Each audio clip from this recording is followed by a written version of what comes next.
Welcome to the program. Matthew Ebert is here. He is the founder and principal of Ebert Educational Consulting, a consulting firm that supports educational leaders so that they can focus on what matters most, which is their students.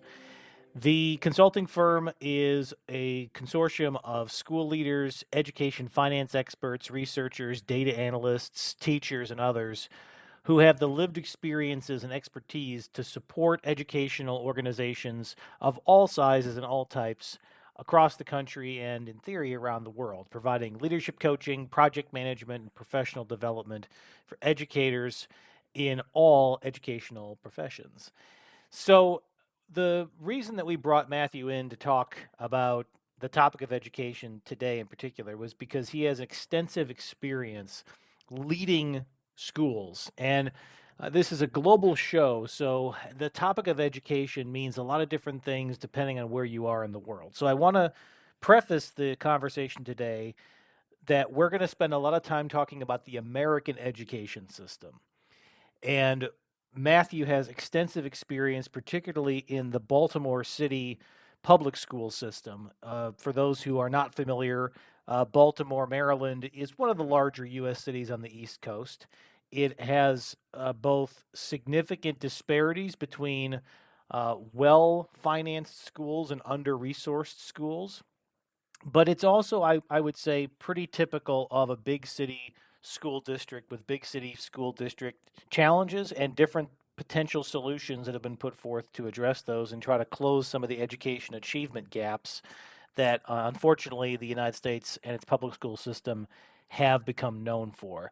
So I thought it was important that we bring in somebody who had practical experience as an educator as well as a principal who's dealt with kids at all ages, who's dealt with parents, who's dealt with all the complexities of a big city public school administration, but is now outside of that and is trying to help educators help themselves so that they can be the best versions of themselves in their schools for children and their families who rely on those schools. And I think you're going to get a lot from this conversation from Matthew's point of view. I could have brought on an active public school educator. I could have brought on a current principal of a of established public school here in the U.S. I could have brought on any number of college professors and researchers on this, but I thought since this is the first time on this show that we're really diving into the topic of how we educate children around the world, but specifically in the United States, I thought it was important that we have somebody who's been on all sides of this issue and who can be fair-minded without worrying about what their employer might say. And quite frankly, it's difficult to get somebody who's an active professional in the education space to come onto a program and speak candidly. You know, they're under a lot of pressure to speak highly of the institution that they work for. Now, Matthew, I think, says a lot of very kind things and complimentary things about his colleagues and peers in his former life in the Baltimore City schools. But he was able to give us an honest perspective that you only get from somebody who's outside the trenches and is now trying to improve it by being on the outside.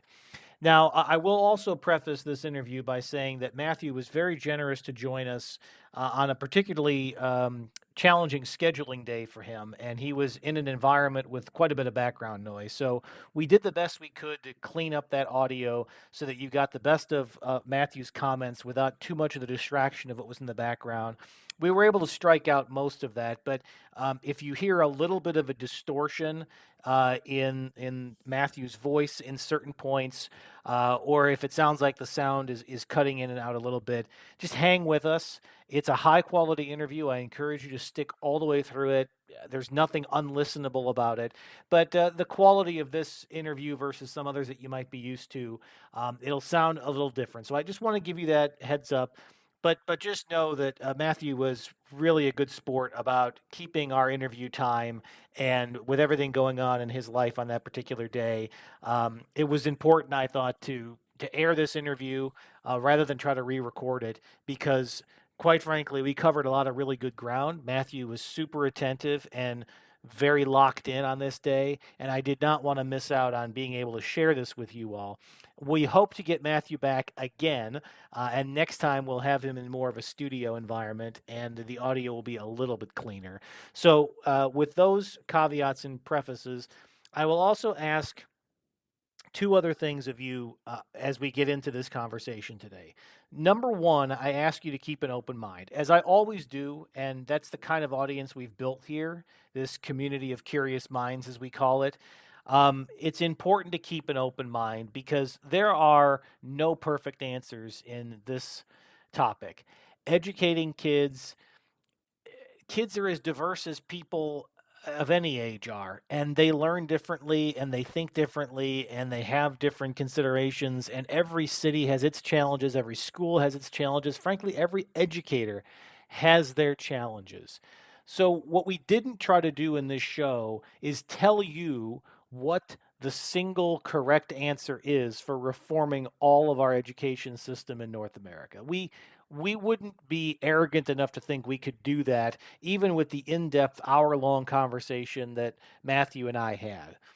But we ask you to keep an open mind to everything that you're going to hear from this person who has spent more than 20 years of their life dedicated to educating young minds and has done it in an environment where that has not always been easy to do, where there's been lack of funding, lack of resources, challenges within the community that make education harder, access, and all of the other societal challenges that come in the United States with our bigger city public school systems. So be open minded. We don't tell you what to think on this program. We only bring you perspectives, and that's exactly what this is. You may be an educator yourself who is going to hear some things that Matthew has to say as a former principal that you're going to disagree with. And I invite you and encourage you to engage in the conversation. So I really hope this is an episode that you will share with your community, especially if you have a teacher in your life, a principal in your life, a school administrator, a school counselor, a guidance counselor, anybody who's invested in the education of kids. And by the way, if you've got parents in your life or if you're a parent of school age kids, I encourage you to share this and gain everybody's insights and perspectives because there's a lot that we cover in this conversation that can add to discussions that I think are happening around a lot of kitchen tables these days all over the country, all over the world. And for my international listeners, for those listening in East Asia, for those listening in Central Europe, for those listening in the Middle East, I know education is administered differently all over the world.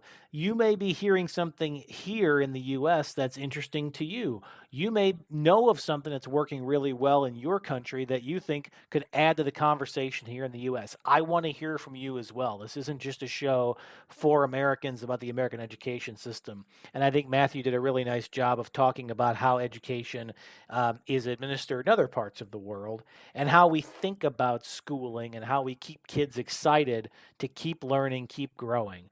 So we cover a lot of ground. I hope you enjoy this. I hope you listen to this program more than once, and I definitely want to hear from you. I am on any social media channel that you want to engage in: Facebook, Instagram, Twitter, now X. I am certainly available for comments and the YouTube clips for this show. And if all else fails, you can always email me, info at brianjmatos.com. I'd love to hear from you. I'd love to bring some of your perspectives on to the future edition of this program and to carry on a dialogue about education. It's one of the most important topics in the world because it sets the foundation for everything else in a society. And we know there are challenges in this. So, how can we all collectively help to move the needle in a positive direction so that more kids have more access to better education and we can help people who learn in different ways?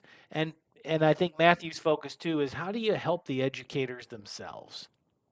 At the end of this interview, I'm going to come back with you for about 5 minutes and give you a quick perspective that I hope is valuable and additive to the conversation. But you need to listen to the interview first for that, for my takeaway to be valuable. So I present to you now my roughly 1 hour conversation with the founder and principal consultant of Ebert Educational Consulting and a 20-year veteran of the education industry, so to speak, Matthew Ebert. Matthew, welcome to the program. Hey, thanks so much for having me. So I'd love to have you talk a little bit about your own story. I gave an intro leading into this just so people have a sense of who I'm talking to today, but nobody can tell their story quite like themselves. So tell us about your background and what brought you into the space of leadership and consulting and education.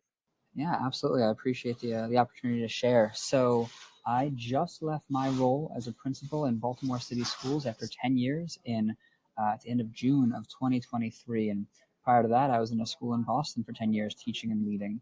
And I think my experience on the ground in the real world has led me to a couple of realizations. And the story that I like to share is that while there are many people doing great work thinking about systems and change and the overarching ideas of education in the world, there is still there's still a lot of people who are inside of schools at this moment, and that change takes a long time to trickle down.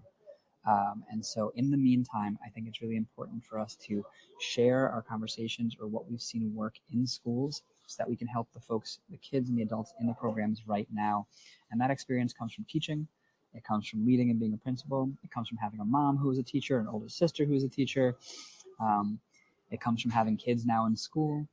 And I think my story has been shaped by seeing all the challenges we're facing and wondering if I've been in the game for 20 years and it hasn't changed one iota, what's really going on?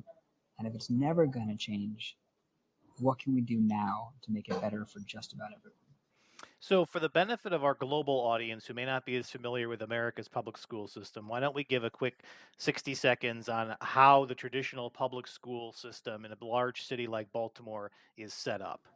Absolutely. So, thankfully, we have pre-K, right? And so a lot of places have pre-K, and if they don't, they start in kindergarten, and then it goes through 12th grade, right? So for those, I don't know, 15 or so years or so, you're in school, and it builds and it builds and it builds, and curriculum changes and hopefully builds on each other, and you go deeper around standards and ideas. But I think the thing that I always start with that pre-K, pre-kindergarten is fun. Kindergarten is fun, and school is built around this idea of kids playing and play based and center based, and then somewhere in first grade everything changes, and kids are expected to sit in classes for 6 to 8 hours a day, very still, very quiet, very compliant, and learning math and reading and science in discrete isolation from each other, and that happens year after year up until 12th grade when they're expected to either go to vocational programs or colleges, and doesn't change much. And whether that's private education in America or public education in America, it looks pretty similar with a few standout models that are doing things much more differently. But I think that's probably a pretty quick overview of public education and private education.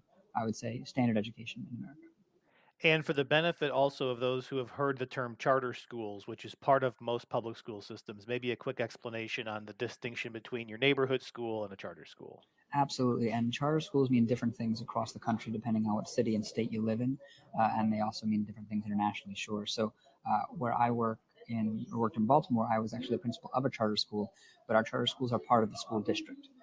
So, what that means is that they are free and public schools to anybody in the school district, but it's done by a lottery. So, it's not your neighborhood school. You don't walk down the block and automatically get in. You have to fill out a piece of paper and go into a lottery and see if your name gets pulled. It can mean slightly different things in different places. Some are inside school districts, some are outside of school districts. But the basic idea is they have more freedom over how they spend their money and governance. There's some wonderful schools that are charter schools, and there are some schools that have really struggled that are charter schools. So while they have more freedom and autonomy and can do things differently, they often still reflect and resemble public school challenges. Now, talk a little bit about the process of becoming a principal in a U.S. school system. What education do you have to pursue to get to that rank? What are the qualifications of a typical principal, whether it's a public neighborhood school, charter school, or even a private school? What does that career path look like? Absolutely. And I'm always happy to share for myself and share what I know, but there's lots of different pathways. And I think that's important to recognize that people get there differently.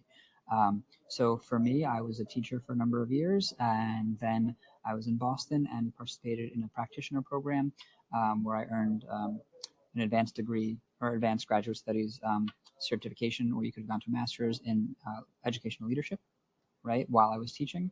So I had the experience of being a teacher half time and being able to shadow my principal, which was incredibly helpful, and taking graduate level classes. And then from there, I went to run a small academy within one of our schools and had to take some tests, which I was important.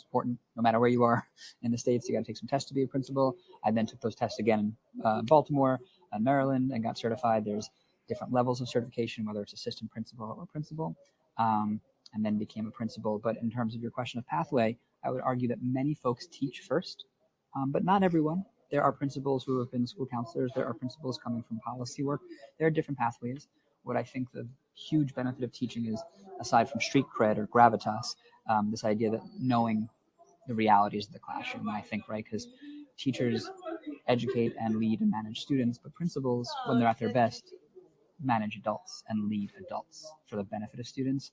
And I think a lot of programs forget that work. So there's so many topics that we can cover in the space of education, but I want to start with one that you have done some work on publicly and you've spoken on before, which is the teachers themselves in these schools and the need to focus on them and their care and their development. So let's start with your general feeling, your general thesis on this, and then I want to get into some specifics about what programs you think out there or what school districts out there are actually doing this well. I think my first piece, and this always comes off as more polarizing as I meet or than I want, but I really put out there that in most places we're doing it wrong. And I know that's like possibly hyperbolic, but the idea that folks are always saying is the kids have to come first and teachers have to recognize that, and the demonization of teachers across the board and this and that. I've worked with amazing folks. I've also worked with folks who aren't great, just like in any organization, right? Any job that they haven't found yet their niche. But I've never worked with people who aren't already there for the kids. And so the idea that like we're not already putting children first, I think does a disservice to everyone. I think what gets lost in my general thesis is that a leader's job is actually not to focus on children first. It's to either focus on adults first or put them both in the same space, adults and kids. And that doesn't mean to cater or to coddle or to pander. It means that school leaders, their direct clientele is actually the adults working in the building. And the adults working in the building, their clientele, the teachers, the counselors, is the children or are the children. And I think that gets lost. And I think all the systems we have in place are to theoretically prioritize kids, which is great. We can all agree that has to happen. But it's done in such a way that it demeans and degrades the individuality and experience and expertise of the adults, which is why you lead to, I don't like the phrase burnout, right? Because that puts it on the onus on the adult, rather like the exploitation in the system that fails the adults, that sets them up by calling it a passion instead of a profession, right? Or that expects them to work all the hours for the kids versus I want them to work as hard as they need to work for the kids during the workday. And then I want them to be able to go and be people. And even inside that workday, I want them to know that it's okay if they're not having a good day. And that one snapshot of their work does not define who they are. And then the last piece I'll share is my thesis is even the idea of professional development is laughable. We do it wrong. We do it the exact same way we tell teachers not to teach kids, right? Like we do it by putting folks, anybody who's in any organization who's had to sit through any kind of training, right? Which is like, this doesn't apply to me. This is blanket. The person training me hasn't done this job or hasn't done it in 20 years, right? Or not meeting adults where they are. Any school has some folks who are young, some old, some veterans. Like, there's nothing that we can do that would work for everybody, just like the kids. And so my thesis when I'm out here speaking, when I'm on podcasts, I just wrapped a TED Talk a couple of weeks ago in New York City that shared this idea that just we can do this better. And it's not at a systems level. We can just begin now. And if we take better care of adults, listening to them, creating spaces for them to be whole and healthy and to develop, they'll stay longer, get better at their jobs, all making a better school for kids. So, is there any school district or any private school or any model in the US or maybe abroad for that matter that you think is actually a model that's doing this relatively well? So I think, right, I have a lot of issues. I'll be honest. I'm an educator for 20 years. I'm a dad of kids in school. And I have a lot of issues with school, Brian. I'm not going to lie to you. So when we talk about even doing school well, um, the idea of American schooling to me is preposterous. I have two older sisters who were great students, and I was not. And I think as I watch my daughter go through school, and she's in first grade, and she'll be great at school because she wants to please the authority in the room. She wants to be compliant. She wants to follow the rules, and she wants to tell the other kids if they're not, right? And then thinking about my son who's going to go to pre-K next year, who just wants to run and play and like do these things, he's going to have a harder time, right? Like he's going to have a harder time. And so when we talk about who's doing it well, I'm going to give you that, like, I think there are models of school that are interesting, and I'm not going to qualify it as doing it well. And the models of school that I find interesting are the micro schools, right? The Acton academies that are kind of different, the Waldorf schools that have more space for kids outside, and this idea of like learning there. When it comes to schools that are doing it well around the adults, I think you're always going to find leaders and managers that are making spaces that people follow good leaders. But as systems, I've seen some really interesting things recently. Philadelphia is having principal coaches for folks on their team, right? There's mentorship happening in different ways in schools, which I think is phenomenal. If I'm pressed to find like who's doing school right, well, then I'm going to go to places like Finland and their ilk, right, that are making sure that kids are learning and focusing on learning rather than testing. So I'm not sure that answers your question specifically, but I think as long as the nation is trapped in this idea that school has to look this way, that kids have to sit in seats for this many minutes, that they have to take these courses without a recognition that the world has changed in the past, forget about the past 100 years, in the past 5 years, that doing it well for me means creating spaces for adults to be healthy and whole at work. And I think there are absolutely good leaders. There are great folks in Baltimore doing that work. There are great folks in Boston, but it's not systemic, which is why teachers are leaving, which is why principals are leaving, which is why there's such turnover. Now, there was a time in the US where most people ended up in the neighborhood school, whether that was their public school or maybe there was a private school. It could have been religious run, could have just been a private. And it was the neighborhood kids in the neighborhood school, and it was your social group, but it was also the place you learned. And everybody knew the teachers, and your kids went there for generations. And that model long ago, I think, started to break down as communities spread out. We had more suburbs, we have just more sprawl here, at least in the US. Um, do you think that there is more benefit to a community connection with your school where the parents and teachers aren't just like customers and workers, but they actually share the same community? They know each other, they see each other in the grocery store. Do you think that's part of what we're missing now? Or do you feel like that's a dimension that is sort of just hard to recapture in a world now where people can literally move school districts every year, and teachers routinely are changing jobs every year? Yeah, it's a great question. I'm not sure we can recapture any things, right? Right. Like, and I also want to put out there that the one room schoolhouse, which is a phenomenal thing, right?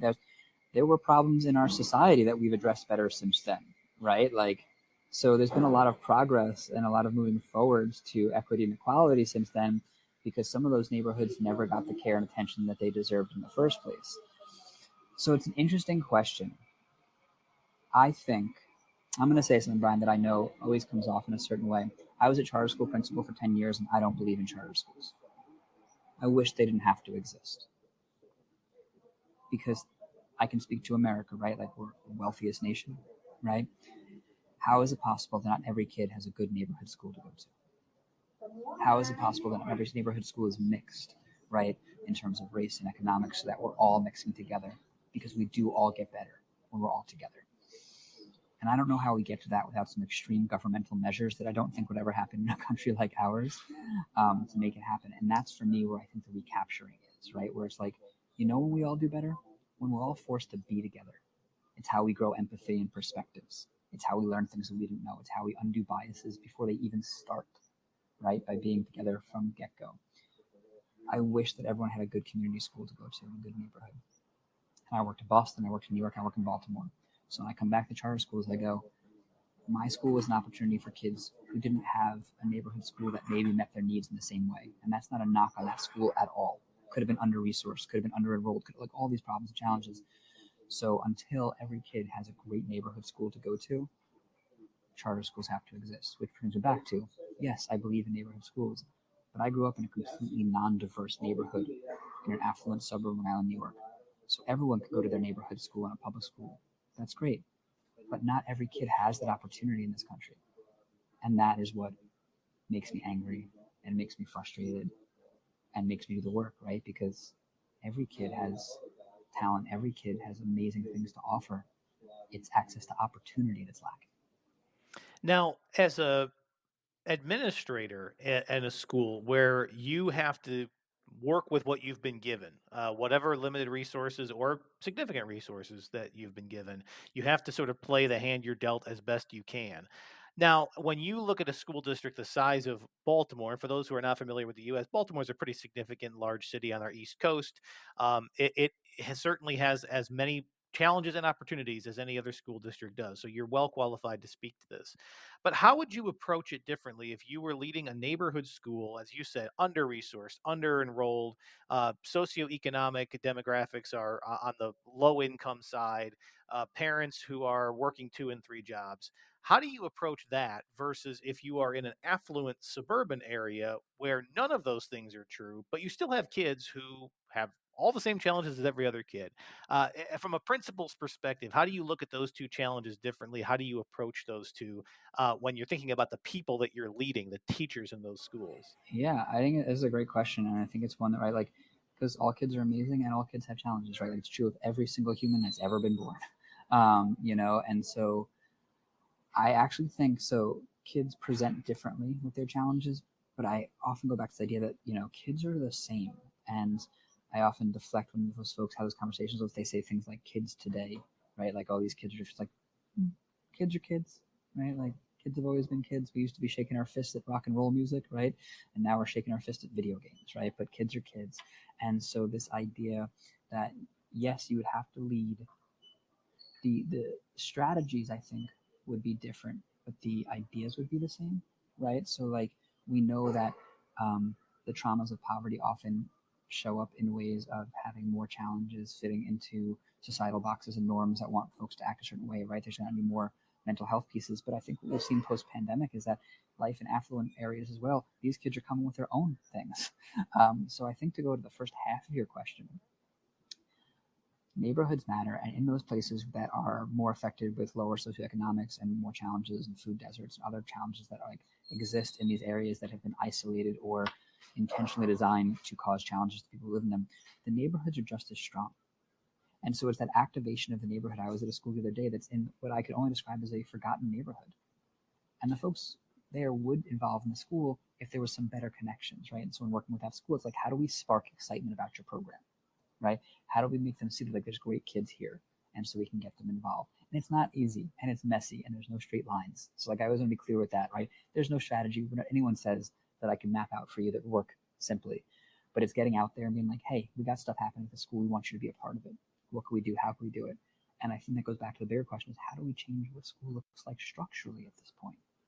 How is it even possible that you and I having this conversation, not in the same place, in different time zones possibly, that we're still having all the kids go to the same place every day and requiring these things to happen? Is there a way to make it more flexible for the adults who are in schools and those families that are working multiple jobs who can't do pick up and drop off? Everybody wants to be involved with their kid. Everybody. I don't believe they don't. It's just levels of access and opportunity. I'm not sure I answered your question very well, Brian.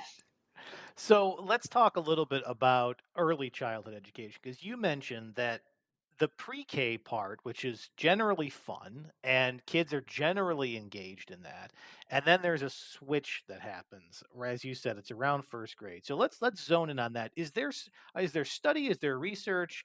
Do you, as an administrator, do the teachers that you work with have a feeling about what would be working better? Because I think we all see this. Those of us who went through it ourselves, those of us who either have kids or have nephews or nieces, as I do, you see that switch happen, and school literally goes from the fun place where I spend time playing with my friends to the place I'm sitting behind a desk.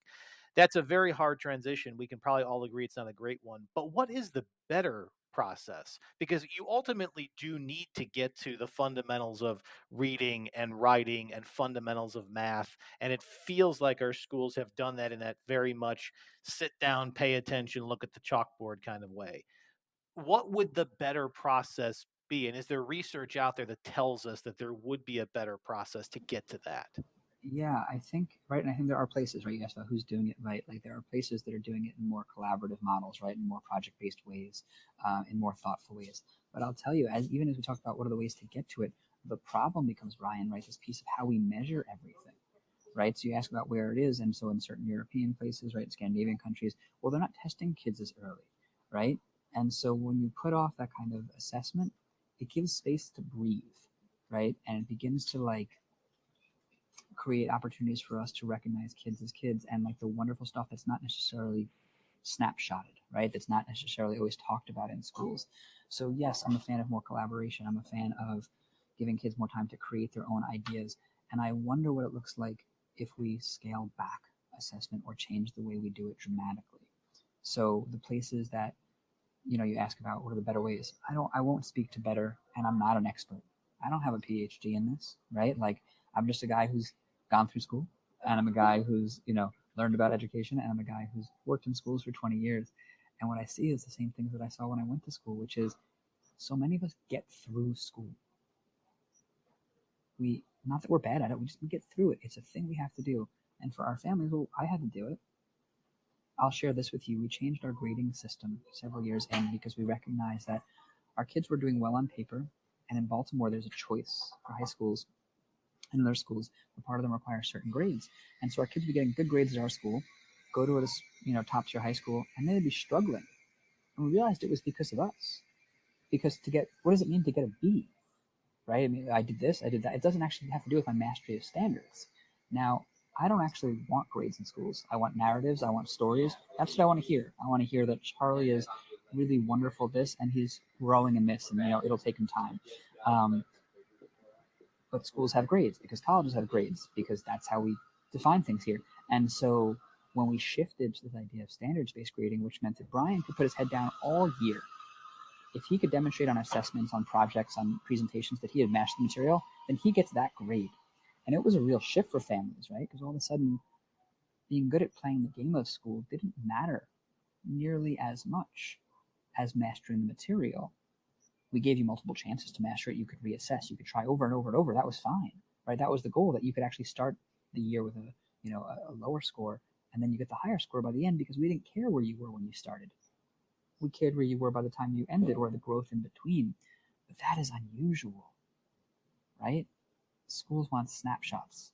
Same thing they want with teachers. How did he do on this evaluation? Well, let's talk about how much he grew. Let's talk about how good he is at this or how good she is at this. That's not what school was built for. So going back to your original piece of like what's working, the system at large prioritizes snapshots and what they consider the important data points. You and I much rather work with somebody who's empathetic and competent than somebody who is maybe a mathematical genius but doesn't have the skill set to navigate conversations. Am I wrong? Right? Like citizenry needs changes, society needs changes. And if school is a place where we learn who we are and how to grow, then we have to stop measuring the things we're measuring the way we're measuring them.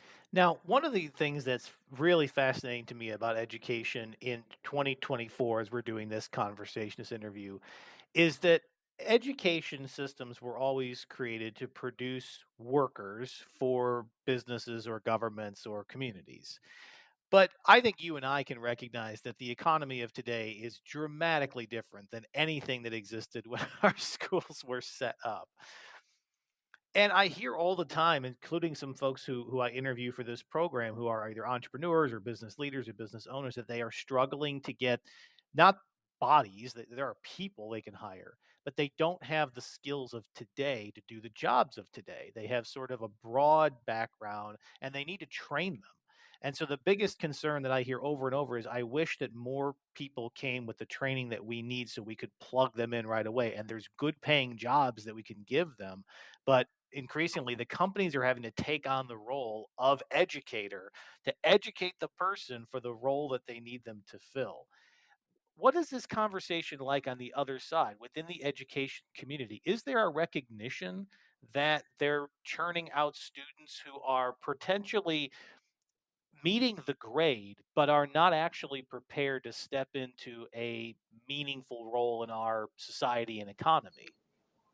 It's a great question and it's thoughtful. And I think of listen, I think all of a sudden in the past several years, there's much more focus on vocational education, right? Without the judgment that maybe previously came before. They're like, these are real pathways, right? So I think the country is doing a much better job recognizing the benefit of training folks to work on HVAC and plumbing, that these are good paying jobs, that these are jobs that as long as I'm going to be around, these jobs are going to exist. And that's wonderful, right? And so I think that's great. I think to your other point, though, about like, and I don't know your experience, Brian, but I didn't come out of high school knowing how to do much. And that wasn't necessarily high school's fault in the sense of like, how do you train people for jobs that don't exist yet? Is one, right? And two, what does it mean to be ready to go, right? Doesn't it mean to like know your strengths, right? Doesn't it mean to know like, hey, here I have challenges? I'm going to tell you, Brian, my wife and I have this argument about school. And she's like, you should have to do group work because you have to learn how to tolerate, folks in different settings and like how they do. And I was like, what did you learn from group work? She goes, I learned how to tolerate other people. I was like, really? Because I hear you on the phone at work all the time fussing at folks. We don't actually learn how to collaborate because as much as we talk about the importance of that as a 21st century skill, that's not what's graded. That's not what the test is on. And so I think what we want to be generating, right, as we mold folks is people who know their strengths, know where they need to get better or challenges, or know what they like and care about in different capacities, right? If you know that you love taking care of others, then those sciences are really important, right? But I think we know those things fairly early on. And then the other piece I'll say is like we cut off opportunities to people, right?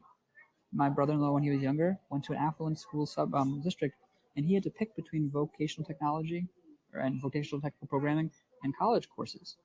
But he could do both. So why was, right? I think this idea that I think fits into our culture a lot, which is like there are boxes. And if school does not serve folks well who do not fit into those boxes. And so as the world has become less boxy, how are we training people to be ready to do what's next, or to, even better, create what's next? Because school continues to be about compliance and not innovation. Rebels get punished. So how do we create the next generation of citizens for the jobs we don't know yet exist? We make school a more welcoming, open idea than compliance. And how do you think of the students who maybe fit different molds? I think we all went to, for those of us who went to, neighborhood schools, there were always kids that were just better with their hands. You kind of knew these were the kids who did not really want to spend a lot of time in the book learning. They didn't want a white collar job. Like they loved, whether it was working on cars or whether it was working in what would turn out to be more of a manufacturing setting, that was going to be their thing, and that's what they loved to do. And then we all knew the others who were the science geeks who could spend 6 hours in a lab and they would just have a ball. But we don't want to completely separate kids, and it's hard to know. Somebody in fifth grade is more of an interest in one thing than another. As an educator, how do you think about tailoring education to the degree that you can in a system? Like you said, there's tests or standards. How do you think about tailoring to the kids' strengths?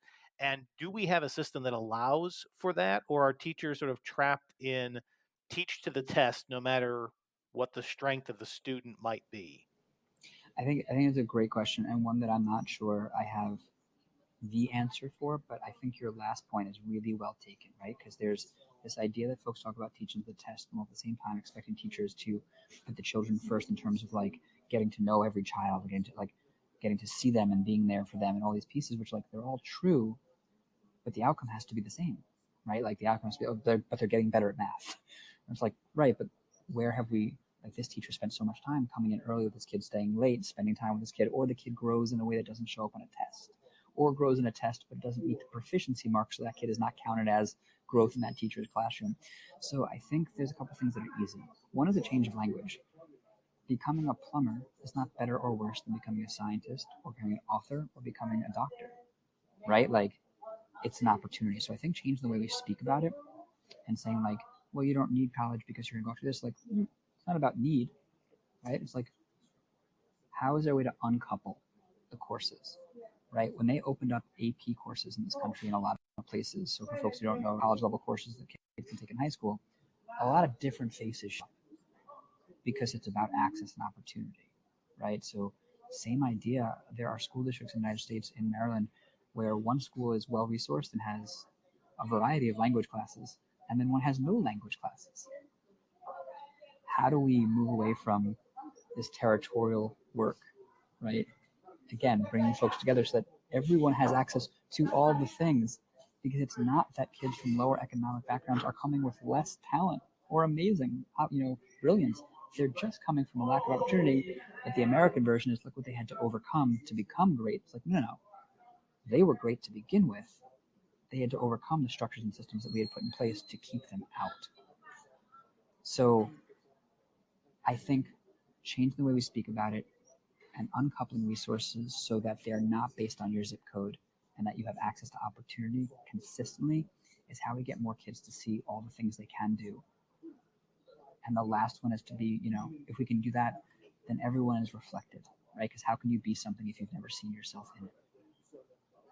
What when you look at classroom size, this is a big topic of conversation in a lot of public school systems in larger cities. And I can see all arguments around this. On the one hand, there is this ideal of a small classroom, no more than 15 to 20 students. That is unrealistic in the vast majority of large school districts where classrooms can be 50, 60, 70 kids. But there could also be some potential benefits to a larger classroom because, of course, by the time you go to college, you're sitting in lecture halls with hundreds of people oftentimes. As an educator and as a leader in the education system, how do you tackle this topic of classroom size, student to teacher ratio?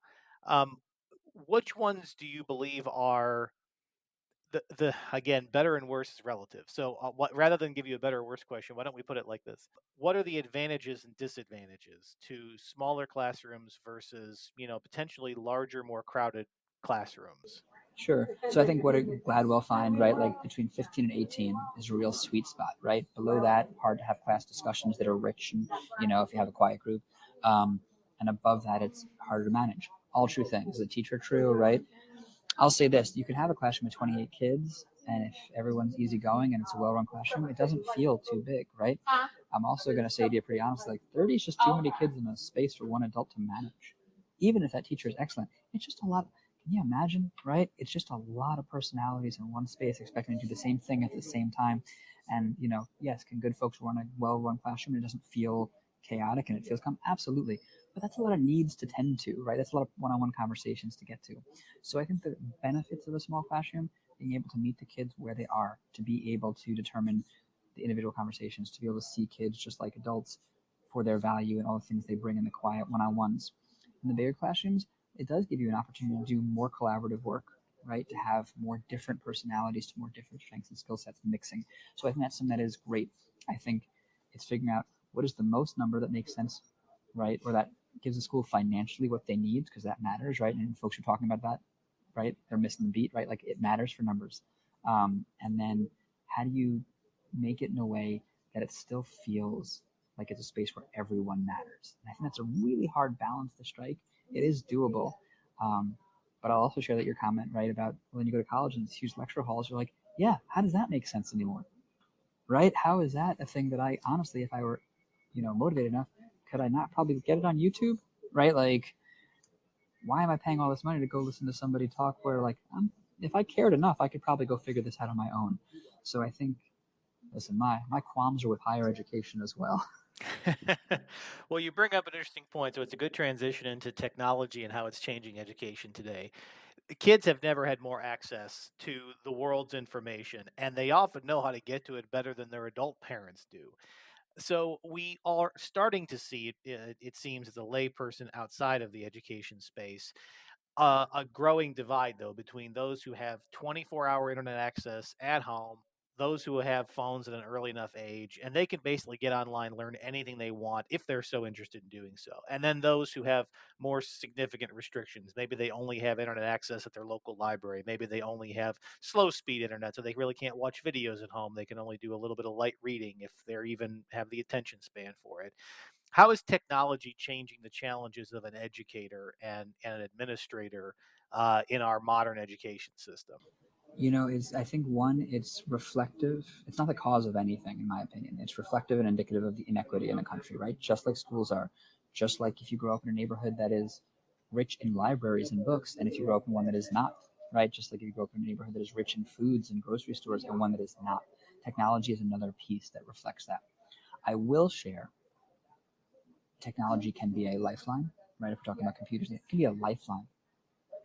It can also be like anything else, a real problem. Like our kids don't get a lot of screen time. They actually get more screen time at school than they get with us at home, right? Because I don't want that for my young children. I want them go outside and play. I want them, working with paper towels and rolls of tape and creating and things like that. I want them having an analog childhood, right? So I think it's both sides. I do say for adults, man, for teachers working in schools, we can laugh about it now, but in COVID, when we asked teachers to just do somebody else's job, all of a sudden, right? Like we just said, hey, everything you ever learned, now we need you to do it on a computer screen. I need you to learn Zoom, Google Meet. I need you to learn all these. It was like, and they did it, and they did it. And folks still gave teachers a hard time. Can I tell you something? Can you imagine anybody else's job with like, hey, we know you've done this way for the past 50 years, but in the next month and a half, I need you to figure out how to do it this way. So I think the technology access is great because yes, if you're so inclined, you can learn anything. You can make friends across the country. You can find groups where you don't feel so alone. And I think that's incredible. I also don't like children on screens. Our school was a computer school, right? Like it became that after the pandemic. And it was great because it meant that Brian is really good and he's going faster at math than Matt is. So I'm going to put some stuff in a Google Classroom. So if I can't get to him, he still has access. That's a great use of it, right? It meant that I could create information that they could watch before school so that at school we could have the discussions and we didn't have to waste time with me lecturing, right? Which is, not a waste necessarily, but not the best use of all these bodies being together. And at the same time, they're on screens too much. And right, like it's this piece, right, in school. So I think what's the balance is the question. What's the benefit is the question. And how do you make it more fair? Right, computers and technology are indicative of the inequities that are baked into our country. And so, yes, we can give out laptops, but what about hotspots? We can give out hotspots, but what happens when you move? Right? So all this COVID funding for folks outside the United States that was there to help combat COVID losses and things like that money should stay because that money wasn't just combating COVID, it was combating the inequities that existed in this country long before COVID. Everyone else just heard about them. Those folks in schools, those folks working in cities, we knew about them the whole time. Now, I want to touch on the homeschooling trend a little bit because I think it's probably a little overblown, but there are some stats post pandemic that indicate those parents who have the means to do so are starting to opt out of their school system entirely. Forget about the difference between traditional neighborhood, charter, and private. They just are trying to take the kids home and educate them as much as they can at home and then put them in extracurricular activities for social benefits. I'm curious, both as an educator and as a parent, what your perspective is on the merits of homeschooling for those that's even a possibility for. And do you think this is a positive development, maybe a return to an older model of community education, or are you concerned that we're setting these kids up for a different set of problems? I think we're all setting ourselves up for our own set of problems. So I'll start with that, right? Like, I don't think it's more or less any group. So I'll tell you something. You ask as an educator and as a dad, right? And like, as an educator, to get to the place that I want for our children across the country is I want all kids to be able to go to their good neighborhood schools, which, and I'm going to say this, Brian, and this is like unsaid. To make that happen nationally, you would have to force compliance with all public schooling in America, which would mean getting rid of all private education, including homeschool and religious education. And it would mean busing, right? Because that's the only way to make everyone opt in. Okay? It's not going to happen, right? But that's the only way. As long as anyone can opt out, then not everyone has to mix. And I believe in mixing across the board, all access and opportunities. I think that is what's better for humanity and better for schools. And as a dad, my kid is in Baltimore City Public Schools proudly, right? And we love our kid's school. And this fall, we took her out of school for 3 weeks, Brian, and we went across the country because I had the first time in 20 years of not being, in school schedule. And we saw the Grand Canyon and we saw Sequoia National Park. And we went to Disneyland and we read with them and they did science. We went to the aquariums and talked about all these things. School just looked different, right? Because it wasn't school. School is supposed to be about learning, igniting passions, And if you can do that in the homeschooling setting and that works for you and your kids, then that's great for you and your family, right? I'm not here to denigrate any of that.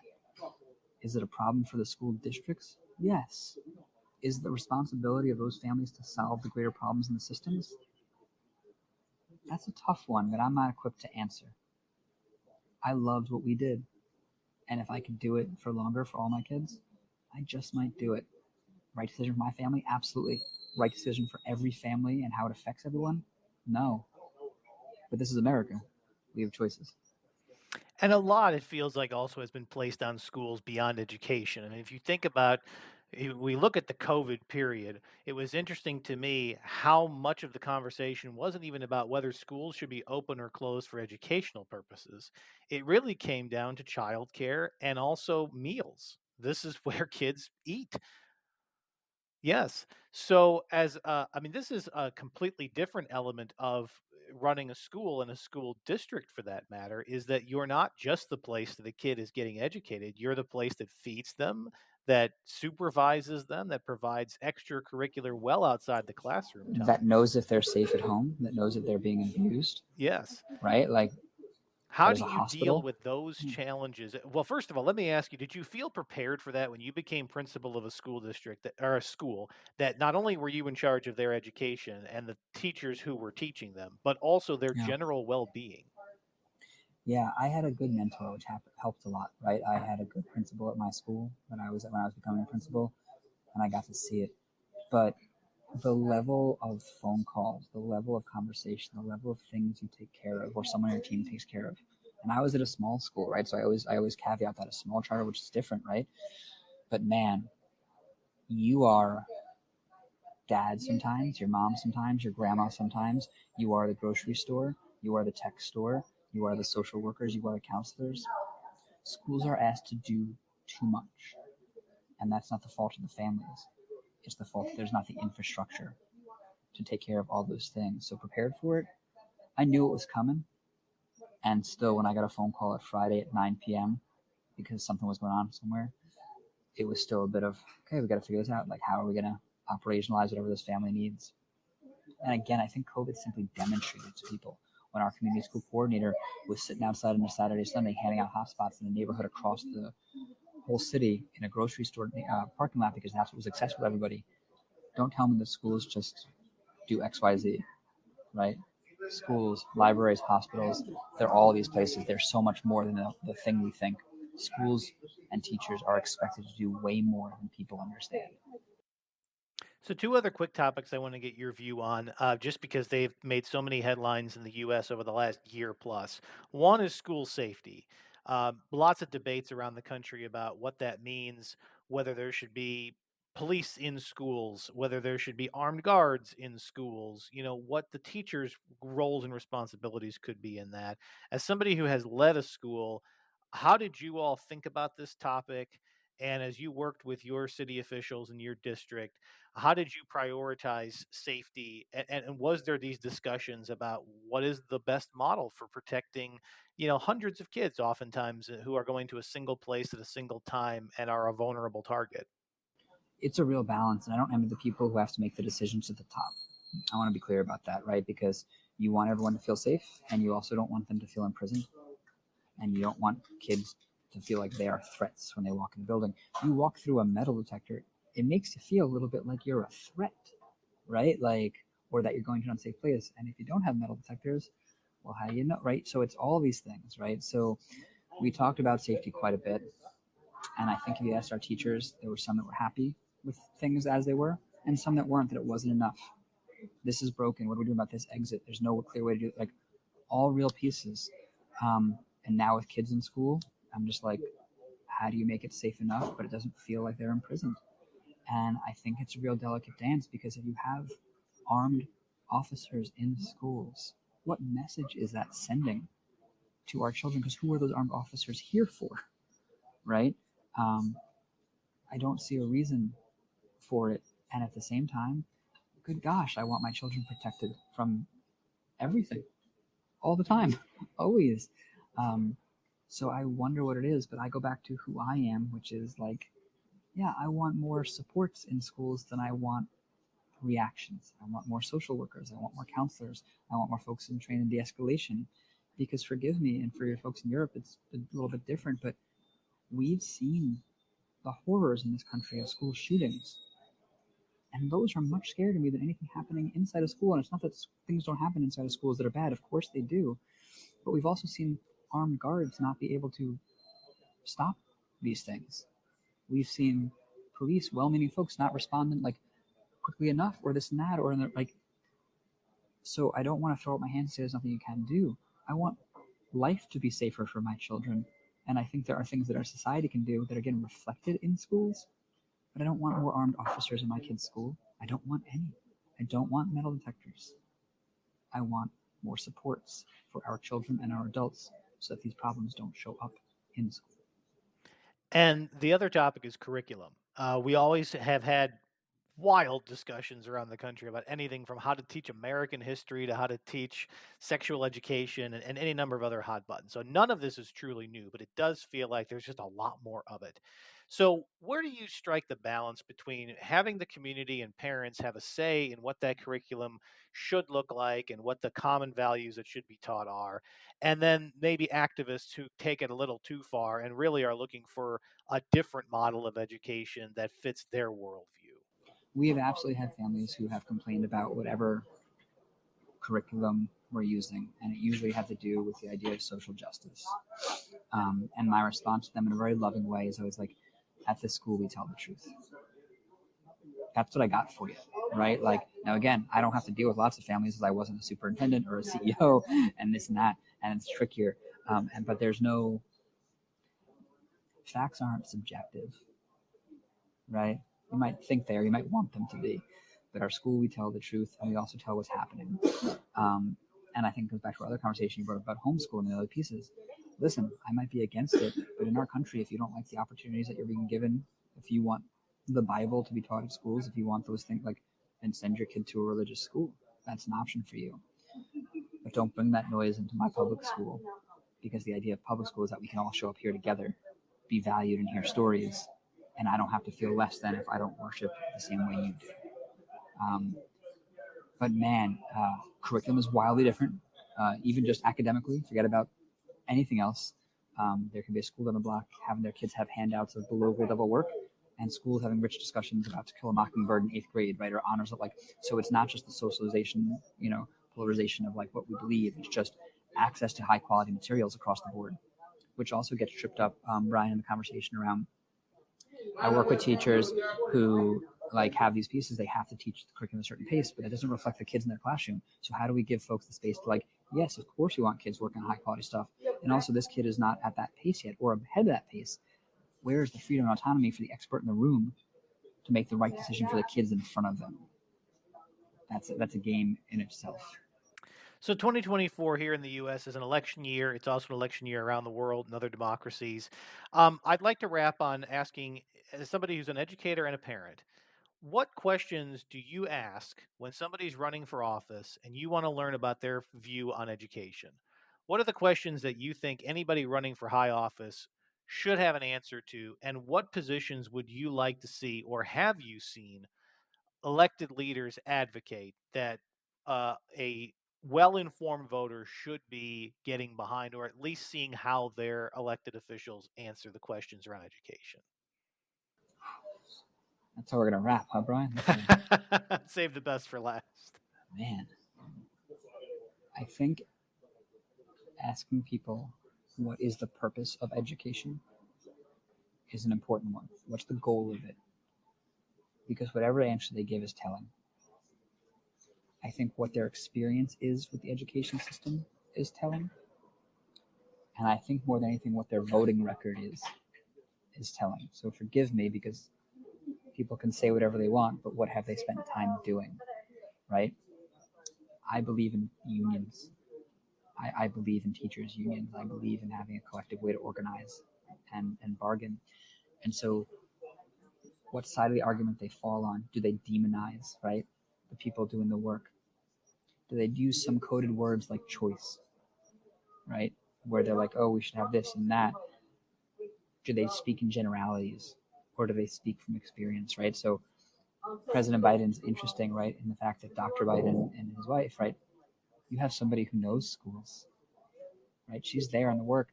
It gives her more gravitas when she speaks about it, and her husband has the borrowed credibility of speaking about his wife's experiences. And I think all that gives a greater sense of who these people are and what they believe. Now, will they do the right thing, Brian? I don't know, and that's a different podcast conversation for us, my friend. Um, but I want to get a sense of who these folks are, and I think those are the questions that help suss out the things that they won't always say in public or on record.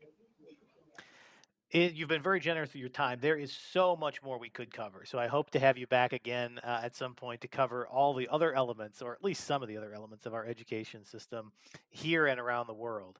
Um, how can people find out more about you and your work and your consulting? Yeah, so um, we are active on that internet thing. So there is the website, right? EbertEducationalConsulting.com. You can find us on on LinkedIn at Ebert Education Consulting, or Matthew Ebert, or on Twitter at oh gosh, I think it's Ebert Education. And hopefully soon there's a TED Talk coming that you guys can see, and on other podcasts. All sorts of ways to find us. We work with schools directly, helping leaders to cultivate a culture of care, to get teachers to feel more seen and valued so they can stay longer and do a better job for the kids. And we will include links to all of that in the description of this podcast. Matthew, thank you so much for taking time to speak with us today on this big, broad, and hugely important topic. Thank you so much, Brian. You take care. So I think there were a couple of very important takeaways from that conversation that I want to take a moment to offer my own voice to. You know, the reason that we brought Matthew on was because he's somebody who's outside of the current education system. He's consulting to make it better. And on the topic of taking care of our teachers and developing them as people and as professionals, I cannot say enough about how important I think that work is. In every profession, there is somebody looking out for you, hoping and trying to make you a better version of yourself. And yet, somehow, in the teaching profession, there are so many educators who go through all the right courses, all the right licenses. They have every reason to go into teaching, and then nobody is there to help them as they deal with the real world reality of what it is to be a teacher, to deal with young people, young minds, and all of the challenges they can't teach you about in school, whether it's the engagement or disengagement of the parents, whether it's shortages of resources in the classroom or the entire school system, security challenges in a building, the psychology of today's kids. Nobody really teaches you about that. And it takes years of classroom experience to know how to handle all of that. And no matter how many years of experience you have, kids are forever changing. And the way they learn is changing, and technology is changing. And there's so much to keep up with in our world, and trying to keep up with it while keeping up with how kids are absorbing it is even harder. So, first and foremost, it's a big thank you to all of the educators out there at every level of education who are doing their very best every day to educate young minds on the basics, on the fundamentals, how to read, how to write, how to do basic mathematics, how to think critically, how to understand what's important about our shared history, globally and domestically, and even in our own cities. The people who teach civics courses, the people who teach science courses that keep young minds awake and enthralled in the mysteries of our universe. I want to thank all of those educators, and thank you to people like Matthew and others who are going the extra mile to help schools and school districts and even private institutions keep educators motivated, keep them informed, keep them healthy, and focus on giving them the tools that they need to be the best versions of themselves. Um, and I think it's very important for school districts around our country and around the world to never forget that teachers are people too, with challenges and needs and the desire to get better at what they do to become the best versions of themselves. And I just think education is one of those callings. It's a vocation more than it is a profession. Very few academics at elementary or high school levels ever go on to be independently wealthy individuals, but they are wealthy in a different way. They may not be financially, but the richness of rewards that they reap every year from the minds that they help to grow and the skills that they help to develop in young people is a reward in and of itself. Now, that should not in any way detract from our society's willingness to invest in them monetarily, but just understand that some callings are just that. They're callings and vocations more than they are simply a job to make money. Teaching has to be that. And we should be doing the best we can as a society to support people who have gone into that profession because it is one of the foundational pillars of a society, of any society in the entire history of our world. There has always been a community of educators, whether they were the elders of the community, the parents of the community, or the true teachers of the community that ensured that traditions were passed on, knowledge was transferred, and that the young generation got the benefits of lessons learned from the elder generations. This is a core element of what we are as a society and as a civilization. So, at every level, I think educators are hugely important, and I very much think we should be focusing on how we can take care of them. Now, there is one specific concern that I have about where we are in education that we touched on in that interview, but I think will probably deserve a bigger, more expansive episode in the future of this program. And that is whether our education system, as it's set up today, this is a global issue, by the way, this is not just an American issue, whether it is truly set up to prepare people for the workforce of today and tomorrow and for the modern economy that we are in and that we are moving into. It would be my argument that certain elements of education will probably never change. You will always need to teach a young person how to read, how to communicate in your language or any other language for that matter. You will always need the fundamentals of math. You don't need to be an algebra wizard, but you do need to know adding, subtracting, multiplying, dividing. You're going to use this in every day of your life. It's going to be important to teach kids how to do simple things like how to tell time and why there's 365 days in a year and not 400. There are little wonders of science at the very elemental level that are important for young minds to understand at an early age. And it's important to learn how to communicate digitally and in person. Writing, literally writing with a pen and pencil, but also typing on your devices.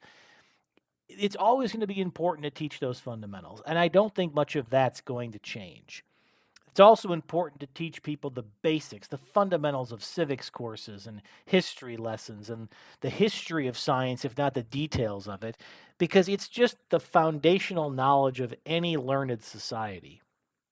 However, once you get past the basics, and I don't know where the magic number for this is. I don't know if it's fourth grade or sixth grade or eighth grade or somewhere in high school. Somewhere along the way, all the fundamentals start crescendoing into what you are going to need to know to function in the professional world, where reading and writing and doing math are table stakes.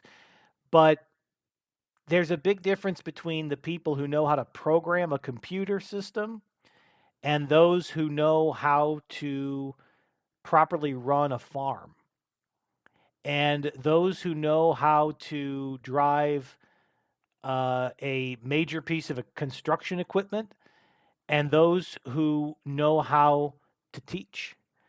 Those who are going to go into the medical profession and need to understand the human body at a basic scientific level, and those who choose to go on to be entrepreneurs in a small business venture. Our society needs all of these people. But when I think about the jobs of today, tomorrow, and the future, when I think about the specialties that you need if you're going to go into the computing space, let's say cybersecurity or augmented reality or generative artificial intelligence, when I think about the green economy, when I think about what you need to know to work on the cars of today and tomorrow with all the high tech features in all of them, our schools are in no way, shape, form, or fashion at an early age shaping young people to get the basics of skills that they will need to take those jobs that our society will need to function. The other thing we didn't cover in this conversation is the trades and how much we've lost from our schools. You don't have to go into construction work if you don't want to, but the fact that there's no opportunity to be exposed to it in a formal educational setting in most public schools across the US and in much of the world anymore is deeply concerning. But there's hope and there's optimism. And that's where I want to end today's episode. I believe that I have heard from parents, educators, school districts, and researchers alike that they recognize this gap. And I'm particularly encouraged by the business community that has a vested interest in seeing a future generation come out with the skills that they're going to need to sustain the businesses of today and tomorrow. And I am seeing informally a coming together of the business community, the education community, the research community, parents, administrators, trying to figure out how we can modernize our K through 12 education in the US and around the world to better prepare students not just to be well-rounded individuals in the abstract sense, but to have enough skills in enough things that they can choose a path that will lead them towards a profession that they love, that they're good at, and that will allow them to pay their bills and be productive members of society and raise great families. This is not easy, and I don't know that it can be done at the systemic level. And while I think there's pluses and minuses to things like homeschooling and alternative education institutions, those are not going to be solutions at scale. So they may work for some families, may work for some communities, but we are in a civilization level moment where our entire education system has to reform, not just little bits and pockets, not just on a family by family basis. This has to be something that transforms at the school district level, at statewide levels, at countrywide levels. And there are some countries, and we talked about some of those in this episode, that are taking this seriously and making it part of their national policy. So I will end by saying that I think there's a lot more to come on this, and I look forward to exploring it with those who are in the trenches, like Matthew and others, who are focused on improving our education system, to customize it for the challenges of today's economy, to educate young minds in a way that allows them a real opportunity to go out and earn their own keep in this world. And I want to also make sure that we're hearing from the voices that don't get heard from on a routine basis. I think there's a lot of loud voices in education reform. There's certainly a lot of parental groups who have concerns about what's being taught in schools. But what is the science telling us? What is the research telling us? And what are the kids telling us in their behaviors? What is the economy telling us in its trends? And what's the business community telling us about what they're going to need? Because there's a lot of people who are getting ready to retire from their jobs, and they'd like to know there's a next generation that can come in and relieve them of their duties and keep their companies and keep their communities going. And there's no guarantee of that the way that we're trending and tracking right now. So these are some important things that I'm thinking about. I hope you're thinking about them as well, and I would love to hear from you. This is a topic ripe for conversation. You can find me on Facebook. Just search Brian J. Matos and find my Brian J. Matos podcast page. Follow me there and join the conversation. I'm also on X, formerly known as Twitter. You can find me on my website anytime, brianjmatos.com. Download this and all of our past episodes. You can send me an email at info at brianjmatos.com. We can communicate that way. And I certainly hope that you will share this with your friends, your peers, your colleagues, parents, anybody in your community that has an interest in education. Subscribe to my show anywhere you get your podcasts: Apple Podcasts, Spotify, the Odyssey app, iHeartRadio, or any of the other podcast distribution platforms and sites. You can find all of my past episodes and show notes on my website, brianjmatos.com, and you can find me on YouTube, where we're posting clips of these programs, and we will be posting full episodes soon as well, so you can follow us if that's your preferred platform of choice. Thank you all again for listening to the program. It's always great to hear from you, so please reach out. And until next time, thank you for listening, and I encourage you all to stay curious.